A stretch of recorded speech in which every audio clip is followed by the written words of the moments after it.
아멘. 오늘 본문의 말씀을 중심으로 감찰하시는 하나님, 감찰하시는 하나님이라는 제목으로 말씀의 은혜를 이 시간 함께 나누겠습니다. 여러분, 오늘 옆에 앞뒤로 좌우로 한번 이렇게 인사할까요? 존재 자체로 너무 귀하십니다. 이렇게 손을 내미시면서 존재 자체로 너무 귀하십니다. 우리 한 가지만 더 해볼까요? 제가 시원하게 해드릴게요. 옆에 계신 제가 시원하게 해드릴게요. 자, 옆에 계신 분을 보면서 저를 따라해 주시면 됩니다. 짠! 왜 안 하십니까? 저만 창피하게. 자, 옆에 계신 분 보고 짠! 네. 더 더워지신 분들이 많이 계시는, 막 부채질하고 계시고 지금. 네. 네. 아유, 시원해져야 되는데 더 더워지셔가지고. 아유, 제가 지금 목소리가 지금 잘 안 나와가지고요. 목소리 원래도 좋지 않은 목소리인데 죄송합니다. 아유, 어제 이제 중고등부 수련회가 끝났고 또 아이들과 또 이제 신나게 또 찬양하고 기도하다 보니까 목이 이렇게 좀 쉬어가지고요. 뭐 이렇게 이 자리에 섰습니다. 그래도 되게 좀 감사하더라고요. 이 목소리 쉰 게 좀 뭔가 영성 있어 보이잖아요. 멀쩡하게 오면은 좀 영성도 없는 것 같고, 뭐 했냐, 기도 안 하고 약간 이럴까봐 제가 걱정했는데 마침 제가 또 목이 쉬어서 이렇게 오게 되었습니다. 근데 너무 감사했던 것은요, 아이들과 함께 그 시간에 또 찬양하고 예배하면서 우리 아이들도 너무 기분 좋게 하나님 만났다고 고백하는 친구들이 소감문을 썼거든요. 끝나고 되게 많았어요. 여러분, 이 모든 게 다 여러분이 기도해 주신 덕분입니다. 너무 감사드립니다. 앞으로도 계속 기도 부탁드리겠습니다. 저희가 지난 시간에는요, 기억하시는지 모르겠지만 15장 말씀 전했던 건 혹시 기억하시나요? 15장의 말씀을 가지고 창세기 15장의 말씀을 함께 나눴는데, 사실 아브라함이 하나님의 약속을 신뢰했나요? 신뢰하지 못했나요? 네, 맞아요. 신뢰하지 못했죠. 그러니까 하나님의 약속을 신뢰하지 못했기 때문에 뭐라고 그러냐면, 상속자를 내가 정하겠습니다. 내가 지금 우리 집에서 기르고 있는 종 엘리에셀이라는 종을 상속자로 정했으니까 하나님 그렇게 하십시오. 이렇게 얘기하는 거예요. 자기 마음대로 정했던 이 상속자를 여러분 기억하시죠? 그때 하나님이 뭐라고 하시죠? 아니라고. 너의 몸에서 나는 자라야 너의 상속자로 내가 정했다. 이렇게 말씀해 주십니다. 참 아브라함의 모습을 볼 때마다요, 참 인간적인 이 믿음의 한계, 연약함을 우리가 늘 보게 되는 것 같아요. 그렇죠? 근데 이게 인간이기 때문에 어쩔 수 없는 것 같아요. 사람이기 때문에. 여러분, 우리가 연약한 것은요, 부끄러운 게 아닙니다. 연약한 모습은 주님을 더욱 의지하게 하는 줄을 믿습니다. 연약함을 가지고 하나님 앞에 나아가는 사람은 도우심을 반드시 얻게 되는 거죠. 그런데 연약한 채로 그냥 스스로 그 문제를 해결하려고 하면 그게 망하는 길이라는 것을 창세기는 지금 우리에게 계속 말하고 있는 것입니다. 아브라함의 이 믿음, 자랑스럽게 하나님 앞에 내어놓는 믿음, 사실 이것도 그래서 알량한 믿음이라고 밖에는 할 수가 없어요. 우린 아브라함이 이 믿음의 조상이라고 얘기하지만 그의 믿음이 위대했기 때문에 믿음의 조상이 아니라 그를 위대하게 만들어 가시는 하나님 때문에 그를 믿음의 조상이라고 우리가 생각할 수 있어야 되는 것입니다. 여러분, 우리가 얼마 전에 여러분의 마음에 큰 은혜를 끼친 사건이 하나 있었죠? 여러분 기억나시나요? 벌써 잊어버리셨네. 부흥회가 있었는데 부흥회 때 여러분 얼마나 은혜 많이 받으셨어요. 근데 그 부흥회 때 받은 은혜가 제가 여쭤봤는데도 대답을 못 하시는데 그 은혜가 지금 여러분 많이 남아 계시나요? 네. 대답 안 하셔도 됩니다. 네. 저도 잘 알고 있거든요. 저 너무나 잘 알고 있어요. 저도 항상 부흥회 때 은혜 받잖아요. 그러면 한 일주일도 못 가는 것 같아요. 믿음을 지켜나간다는 게 좀 쉽지 않다라는 것을 좀 깨닫게 됩니다. 그 은혜로 내가 평생을 그냥 살아갈 것 같은데, 이제 하나님 순종했어요, 결단했어요 하고 나아갈 것 같은데, 또 내 삶에 다가오는 그 유혹과 시련이 내 삶에 다가오면 언제 그랬냐는 듯이 내 마음속에는 그 은혜가 하나씩 둘씩 사라져가서 결국에는 아무것도 남아있지 않은, 예전과 같은 모습으로 돌아보는 버리는 모습이 얼마나 많이 있습니까? 여러분, 오래 못 갑니다. 사랑하는 성도 여러분, 그래서 우리가 창세기를 계속 함께 살펴보면서 주목해 봐야 할 것은요, 아브라함이 가지고 있는 신앙의 행위를 우리가 본받자라는 것이 아니라, 여러분, 믿음의 주도권을 하나님께서 쥐고 계신다라는 사실을 꼭 기억하시기를 주님의 이름으로 축복합니다. 여러분, 믿음의 주도권을요, 하나님이 쥐고 계신다는 거예요. 여러분, 이 말은요, 믿음의 주도권을 내가 쥐고 있으면 어떻게 된다는 거예요? 큰일 난다는 말입니다. 큰일 납니다. 내 믿음, 여러분, 내가 나 자신을 믿을 수 있나요? 내가 가지고 있는 믿음도 내가 가지고 있기만 한 것이지, 이 믿음을 만들어 가시는 분, 이 믿음을 지켜주시는 분은 하나님이시라는 거예요. 그러니까 내가 하나님을 의지하지 않고 하나님을 붙들지 않으면 내 안에 있는 내가 가졌다고 생각하는 이 믿음도 서서히 약해져 가고요, 없어져 버리게 되는, 그게 큰일이잖아요. 믿음의 사람인데 믿음이 없는데 그게 큰일이 아니고 뭐가 큰일이겠습니까? 믿음의 사람은 믿음으로 사는 줄을 믿습니다. 오직 믿음으로 사는 거예요. 그 믿음을 우리가 지키는 분이 하나님이시다라는 것을 우리가 깨달아야 됩니다. 그래서 여러분, 우리가 우리의 믿음을 자라게 하시는, 성장하게 하시는 분이 하나님이시라는 것을 우리가 반드시 붙들고 살아가야 되고요, 그게 정말 우리에게 얼마나 큰 은혜인지 모릅니다. 오늘 본문 1절의 말씀을 보면은 아브라함의 아내 사레는 뭐라고 되어 있냐면 출산하지 못하였고 라는 말로 시작을 합니다. 여기 보면은요, 아브라함이 가나안 땅에 거주한 지 몇 년이 되었냐면 이제 10년이 지났다, 이렇게 얘기를 하고 있습니다. 하나님이 약속을 주셨고, 중간중간에도 약속을 계속 주시면서 너에게서 자녀가 태어날 거야, 너에게 약속의 자손을 내가 줬어, 그렇게 얘기했지만 지금 사레가 출산하지 못하는, 약속이 이루어지지 않은 상황 가운데 있었다라는 거예요. 75세에 갈대아 우르를 떠난 후에 10년이 되어서 85세가 되었음에도 불구하고 아브라함에게는 아들이 생기지를 않았다라는 것을 의미하는 것입니다. 15장에서 아브라함에게 네 몸에서 날 자가 상속자라고 하나님께서 말씀해 주신 뒤로도 전혀 상황의 변화가 없었다라는 것을 의미하죠. 그리고 그것은 동시에요, 사레의 답답한 마음을 지금 여기에 나타나 있는 거예요. 사레가 출산하지 못했다라는 것, 사레가 마음이 얼마나 답답하겠습니까? 아니, 하나님 10년 지났잖아요. 10년이면 강산도 변한다고 하는데 어떻게 하나님 지금까지 저에게 자녀를 주시지 않는 것입니까? 약속은 받았는데 아직 그 약속이 이루어지지 않으면요, 사실 여러분, 우리도 답답하지 않겠어요? 우리의 마음이 얼마나 답답합니까? 여러분, 우리의 삶에요, 이런 답답함이 사실은 있잖아요. 내가 하나님의 약속은 받았는데 그 약속은 여전히 이루어질 줄 모르고 나에게 그 답답함으로 남아있을 때 참 답답하죠. 사레의 답답함이요, 오늘 성경책에서 튀어나와서요, 우리 모두에게 답답함으로 다가오고 있는 것처럼 보여집니다. 사레만 그런 게 아니죠. 여러분, 물론 아브라함은요, 하나님이 자녀를 주신다는 말씀을, 이 약속을 아멘으로, 믿음으로 받았거든요. 하나님께서 그의 의를 믿음으로 여겨주셨다라고 창세기 15장 6절에서 말씀하시지만, 그럼에도 불구하고요, 아브라함의 마음도 초조한 거예요. 매일 아침에 일어날 때마다 자기 얼굴을 확인하는 거죠. 그런데 점점 나이가 들어가고요, 점점 가능성이 희박해져 가는 상황. 주시겠지 하고 안심하고 있다가도 언뜻 내 모습을 보면은 이제는 정말 소망이 없는 게 아닌가? 그런 생각이 들 때가 많이 있잖아요.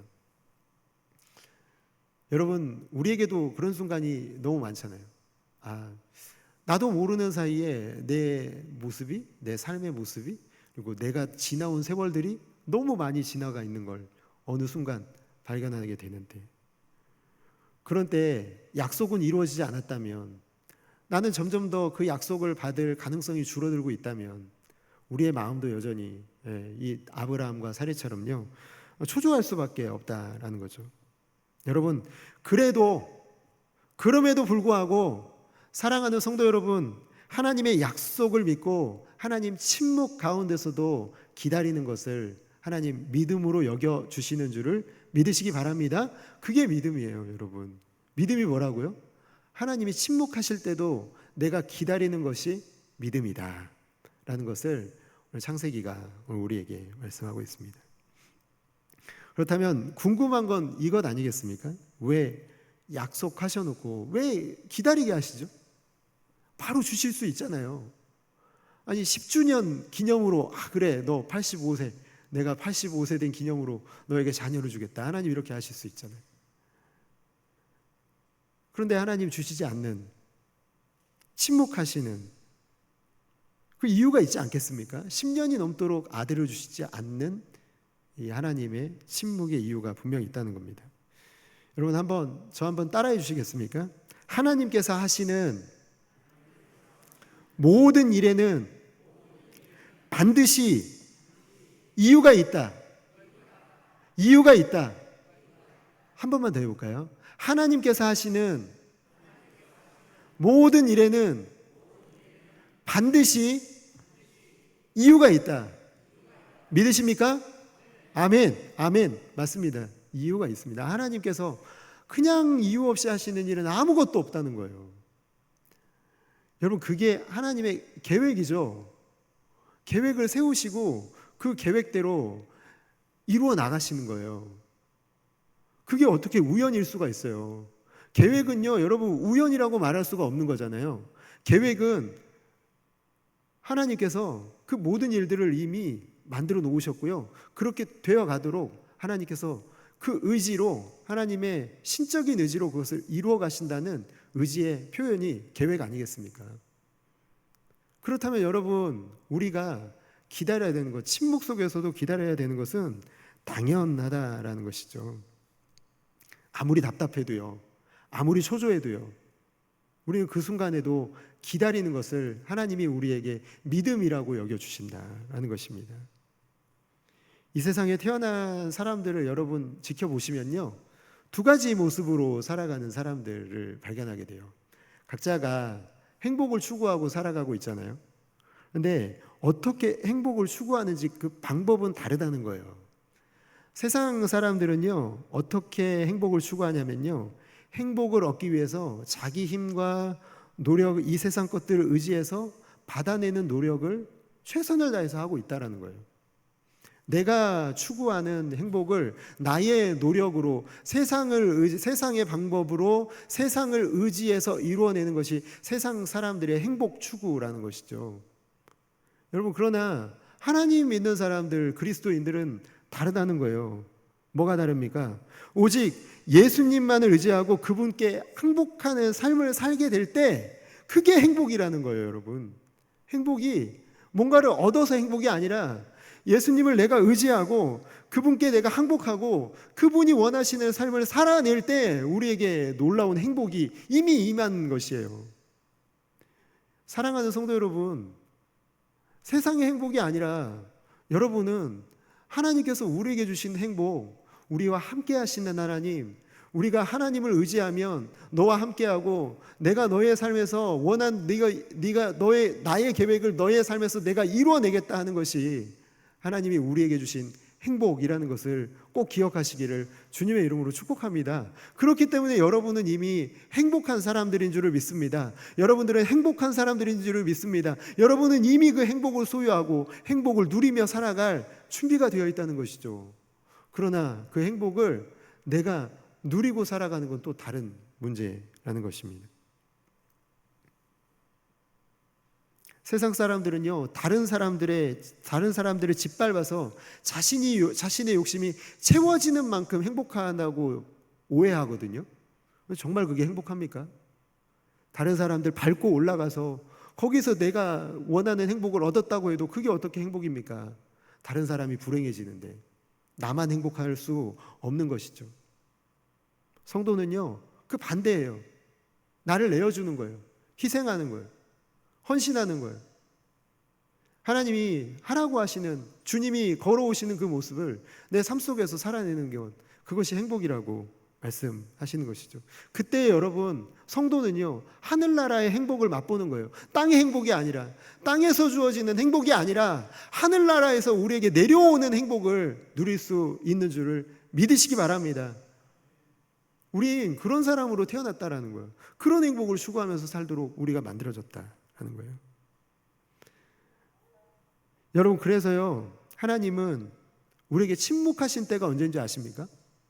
왜 우리에게 침묵하시냐면요, 우리가 세상적인 방법으로 조급해서 기다리지 않고 하나님의 방법이 아니라 세상의 방법을 취하려고 하면 하나님은 그때 침묵하시는 거예요. 아무 말씀을 하지 않으세요. 우리 삶이 그렇다는 거예요. 우리 늘 연약해서요, 때로는 그런 상황 가운데 처하게 되고요, 우리 잘못된 선택으로 세상의 방법으로 하나님의 것을 이루어내려고 해요. 분명히 잘못된 것이죠. 그때 하나님은 침묵하십니다. 믿음은요, 그래서 기다림입니다. 믿음의 다른 이름이 기다림이라는 거예요. 믿음 이꼴 기다림입니다. 사랑하는 성도 여러분, 기다릴 수 있는 믿음이 여러분 가운데 있게 되기를 주님의 이름으로 축복합니다. 베드로후서 3장 9절에 보면요, 하나님의 약속의 특징을 말씀하고 있는데 거기에 더딤이라고 되어 있습니다. 더디다. 더뎌서 기다리기가 힘들죠. 너무 힘듭니다. 그런데 더디다 해도 기다려야만 하는 이유, 기다릴 수 있는 이유가 뭐냐면 반드시 받기 때문에 그런 줄을 믿습니다.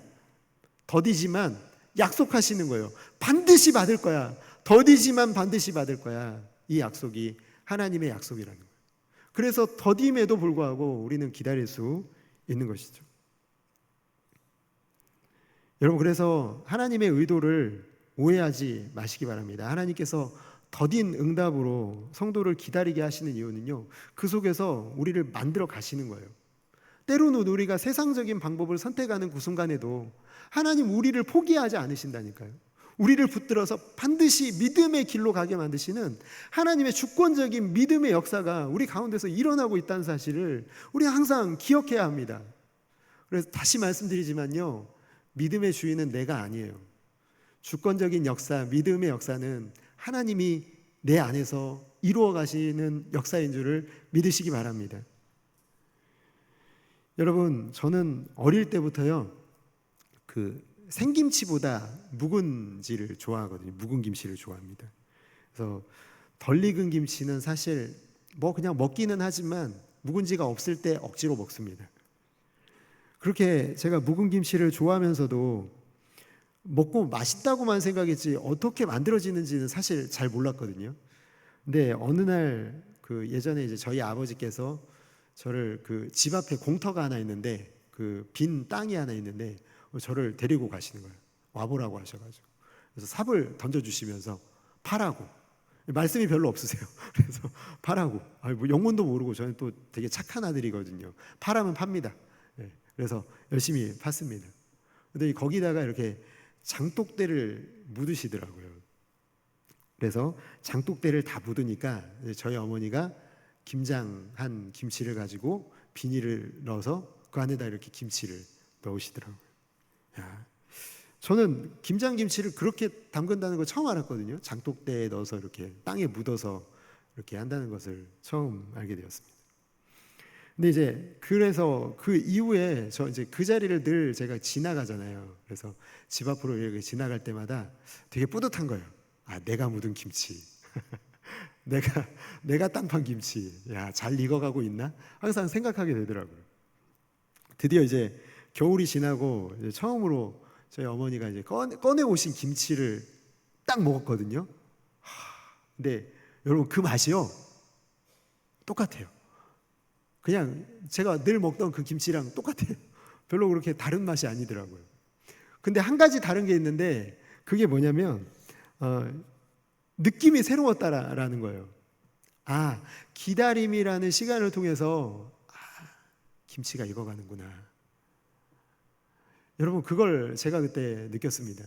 기다리지 않으면요, 기다림이 없이는 여러분 맛있는 김치도 먹을 수가 없는 거예요. 묵은지를 맛있게 먹을 수 없다라는 것을 생각하게 되었습니다. 하나님께서 우리 성도를 만들어 가신 방법도 이와 같아요. 마치 묵은 김치처럼요, 숙성시켜서요, 우리를 정말 아주 세상 사람들 보기에 맛있게 먹을 수 있는 김치처럼 우리를 만들어 가십니다. 그래서 이 숙성이라는 이 단어를 거꾸로 하면 뭐가 되죠? 성숙이 되잖아요. 맞습니다. 우리를 숙성시키시는 게 우리를 성숙시켜 가시는 것이다. 그것을 생각해 보게 되었습니다. 여러분, 정말 진짜 맛을 내는 김치로 우리가 익어져 가고 있습니다. 여러분 잘 모르시겠지만요, 여러분의 믿음은 지금도 자라가고 있는 줄 믿으시기 바랍니다. 내 믿음이 내 마음에 안 들어도요, 여러분 염려하지 마세요. 하나님께서 우리를 지금 만들어 가고 계세요. 우리가 할 일은 뭐다? 하나님을 계속해서 의지하고 바라보는 거예요. 우리의 믿음의 주도권이 내게 있는 것이 아니라 하나님께 맡겨드리고 하나님을 의지하고 하나님을 바라보고 하나님을 붙들면 하나님께서 우리의 믿음을 그렇게 아름다운 믿음으로 만들어 가시게 될 것입니다. 그런데 이렇게 참된 행복은 오랜 기다림을 믿음으로 기다린 사람들에게 주어지는데, 조급하면 안 되는데, 세상의 방법을 택하면 안 되는데, 오늘 본문의 말씀을 보면 사례는 결국에는 참지 못하고 세상의 방법을 택하고 있는 모습이 나타나 있습니다. 이런 것이죠. 하나님, 정말 이러시면 저도 참지 않습니다. 저도 제 방법이 있다고요. 한번 보실래요? 그러면서 이 하갈이라는 종을 이 자기 남편에게 첩으로 줘서 자녀를 낳게 하는 것이죠. 자기가 건강한 여종 하갈을 통해서요, 10년 만에 아이를 얻었어요. 와, 얼마나 여러분 의기양양했겠어요. 하나님 보셨죠? 아들입니다. 여러분, 그런데 그 2절의 말씀을 보면은요, 이 사례의 마음이 어떤지를 알 수 있어요. 창세기 16장 2절에 보면은 여호와께서 내 출산을 허락하지 아니하셨으니. 여러분, 이게 합리적인 시도처럼 보이지만요, 사실은 사례의 마음속에 뭐가 있냐면 하나님을 향한 원망과 불신에 가득 찬, 그래서 하나님의 말씀을 신뢰하지 않는 사례의 마음이 여기에 드러나 있다는 거예요. 여러분, 이 말이 맞나요? 여호와께서 내 출산을 허락하지 아니하신 건가요? 하나님이 그렇게 말씀하셨나요? 여러분, 아니죠. 하나님 그렇게 말씀하신 적이 없어요. 내가 너의 출산을 막았다라고 말씀하시는 것이 없어요. 아니요, 오히려 너와 아브라함을 통해 내가 반드시 자녀를 낳을 것이라고 말씀하신 건 알잖아요. 마치 여러분, 이게 낯설지 않은 장면인 게요, 사례의 조상인 하와가 떠오르지 않으십니까? 창세기 3장 3절에 동산 중앙에 있는 나무의 열매는 하나님의 말씀에 너희는 먹지도 말고 만지지도 말라, 너희가 죽을까 하노라 하셨느니라. 여기 노란색으로 되어 있는 부분이 그거예요. 추가된 게 만지지도 말라. 만지지도 말라라는 말씀 하시지도 않았죠. 죽을까 하노라가 아니라 뭐였죠? 반드시 죽을 것이라고 말씀하셨잖아요. 하와가 이렇게 한 것처럼요, 이 지금 사례도요, 자기의 지금 행위를 정당화하기 위해서 지금 이렇게 얘기하고 있는 죄악된 인간의 모습이 나타나 있습니다. 여러분, 사례는 그렇다 쳐도 아브라함은 그러면 안 되는 거 아닙니까? 아브라함은 직접 하나님에게서 그 약속을 받은 사람이고 하나님이 그의 믿음을 의로 여겨주셨는데도 불구하고요, 두 사람이 부부는 일심동체라고 똑같은 모습으로 이렇게 행하고 있는 모습. 아니, 호통을 치고 나무라면서 아니라고, 그러면 안 된다고 그래야 되는데 또 이 하갈을 또 첩으로 받습니다, 아브라함이. 그럼 어떻게 하겠어요? 하나님이 아브라함을 나무라면 또 그러겠죠. 아브라함은 제가 한 게 아니라 사례가 그랬다고. 여러분, 이것도 누구랑 비슷해요? 아담이랑 되게 비슷하지 않습니까? 저 여자가 나한테 동산 중앙의 열매를 먹게 했다고 핑계 대는 것처럼요. 이 도망갈 구멍을 만들어 놓고요, 이 두 부부가요, 이런 일들을 저지르고 있는, 세상적인 방법으로 하나님의 약속을 바라보는 게 아니라 세상적인 방법으로 자기가 이루고자 하는 욕망을 이루려고 하는 모습이 여기에 나타나 있습니다. 편법을 사용해서 이를 도모했는데 마침 하갈이 금방 잉태를 하니까 이게 얼마나 의기양양해요. 기도 응답이 즉시 들어진 것 같고, 내가 뭐랬냐고, 진작에 이렇게 할 걸 그랬다고, 하나님이 이 방법을 통해서 우리에게 주신 거라고 뭐 이렇게 생각하지 않았을까요? 무척 기뻐했을 것입니다. 근데 여러분, 이 결과가 어떻게 되나요? 여러분, 한 가정이요 완전 쪼개져요. 아브라함과 사레와 하갈의 관계가 완전히 쪼개지는 모습이 나타나 있다는 거예요. 자녀가 태어나서 이 약속의 자녀로 인해서 모두가 행복하고 기뻐하는 게 아니라 이 가정이 다 쪼개지고 있는, 서로를 미워하고 비난하는 모습이 계속해서 나타나고 있잖아요. 결국에는요, 이 아브라함이 임신한 하갈을 보호해주지 않습니다. 그리고 사라의 처분에 맡겨버립니다. 이 하갈이 여주인을 멸시했거든요. 나는 임신했는데 주인님은 임신을 못했네요. 막 이러면서 놀리면서 이렇게 비난하면서 은근히 무시하면서 이런 방법으로 멸시하니까 사라가 참지 못하고 이 하갈을 학대해서 쫓아내버립니다. 세 사람의 관계가 이렇게 산산조각난 원인은 단 하나밖에 없죠. 그것은 뭐냐면 세상적인 방법을 택했기 때문에 그래요.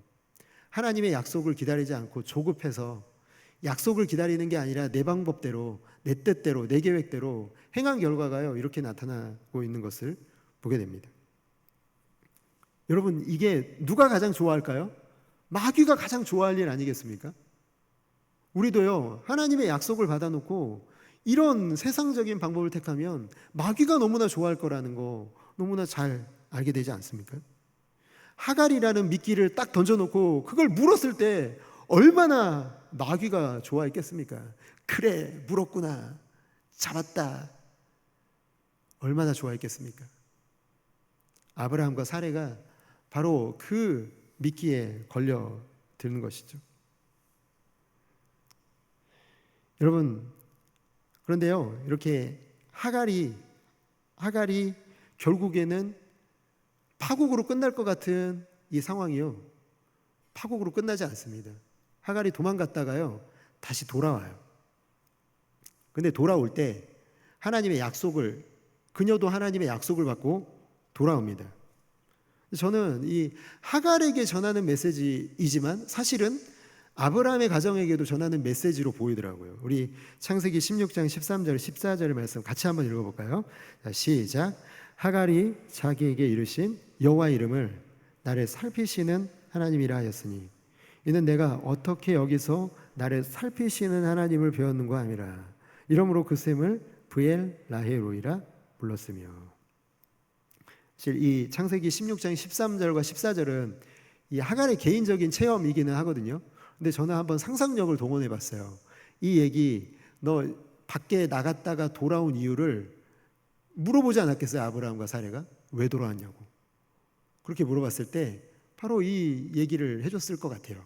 브엘 라헤로이, 바로 감찰하시는 하나님. 물론 이 개역 개정에는 살피시는 하나님이라고 되어 있지만 저는 이제 개역 성경, 그 예전 성경이 더 잘 어울리는 것, 감찰하시다라는 단어가 더 적합해서 제목을 이렇게 지었습니다. 부드러운 의미에서 지켜보고 계시는, 그리고 엄한 측면에서 면밀히 살펴보시는 뜻이 담긴 단어가 감찰이거든요. 하나님이 그렇게 감찰하셨다라는 것. 여러분, 아브라함의 마음이 서늘했을 것 같아요. 이 말을 듣는 순간 하나님이 나를 지켜보고 계셨다는 거예요. 나를 면밀히 살펴보고 계셨고 지금 이 하고 있는 모든 행동들을 하나님이 다 보고 계셨다라는 걸 이 하갈이 돌아와서 전하는 브엘 라헤로이, 감찰하시는 하나님이라는 말씀을 통해서 그가 얼마나 크게 다시 한번 깨닫게 되었을까요? 이 불신앙의 행위를 다 보고 계시는 하나님. 그래서 동시에 위로가 되는 것은요, 이 불신앙에도 불구하고 내 실수에도 불구하고 나를 버리지 아니하시고 나와 함께 하시는 하나님, 여전히 나와 함께 하시는 하나님이라는 사실 때문에 얼마나 큰 위로를 받았겠습니까? 믿음의 주도권은요, 하나님께 있는 줄을 믿으시기 바랍니다. 나에게 있는 게 아니에요. 내가 믿음을 지킬 수 없어요. 믿음의 주도권이 하나님께 있기 때문에 하나님이 우리의 믿음을 지켜가시고 만들어 가십니다. 감찰하셔서라도 다시 제자리로 돌려놓으시는 하나님의 이 역사가 이 아브라함의 가정에 나타나고 있는 것을 봅니다. 아무리 실수해도요, 하나님은 반드시 다시 우리를 돌려놓으십니다. 여러분, 그래서 믿음조차도 우리에게 맡겨지지 않아서 너무 다행이지 않으세요? 믿음이 내가 지키는 믿음이었다면 이 자리에 계실 분은 아마 단 한 사람도 안 계실 거예요. 그러나 우리가 가진 이 믿음을 하나님이 지켜주셨기 때문에 우리가 여기에 이 자리에, 이 교회에, 예배의 자리에 있는 줄을 믿습니다. 우리는 그것 때문에 감사해야 되는 거예요. 이 자리에 있는 거 너무 감사한 일이죠. 예배 이 자리에 있는 거 얼마나 감사하고 감격해야 되는 일이냐면 하나님이 우리를 지켜주시고 우리의 믿음을 지켜주셨기 때문에 우리는 이 자리에 있는 것입니다. 여러분, 우리에게 다시 말씀드리지만 힘든 시간 분명히 오거든요. 기다려야 되는 시간이 와요. 그때 세상적인 방법을 택하는 유혹이, 하갈의 유혹이 우리에게 올 수 있을 것입니다. 그러나 그때 견디기 힘들다면 기억해야 되는 단어가 있어요. 그게 뭐냐면 브엘 라헤로이, 나를 감찰하신 하나님, 나를 면밀히 살피시고 나를 지켜보시는 하나님이 나와 함께 계시다라는 사실을 기억한다면 우리는 그 유혹의 순간을 잘 이겨낼 수 있는 줄을 믿습니다. 여러분, 기다림의 끝에는 우리 하나님이 기다리고 계실 것이고요, 그 기다림의 끝에서는 우리에게 가장 좋은 곳으로 우리를 입히시고 먹이시는 하나님이 좋은 것으로 응답해 주실 날이 우리를 기다리고 있습니다. 이 사실을 믿고 감찰하시는 하나님을 내 삶 속에서 늘 의식하고 믿음으로 하나님을 붙들고 살아가시는 아름답고 귀한 성도 여러분들 모두가 다 되시기를 주님의 이름으로 축복합니다.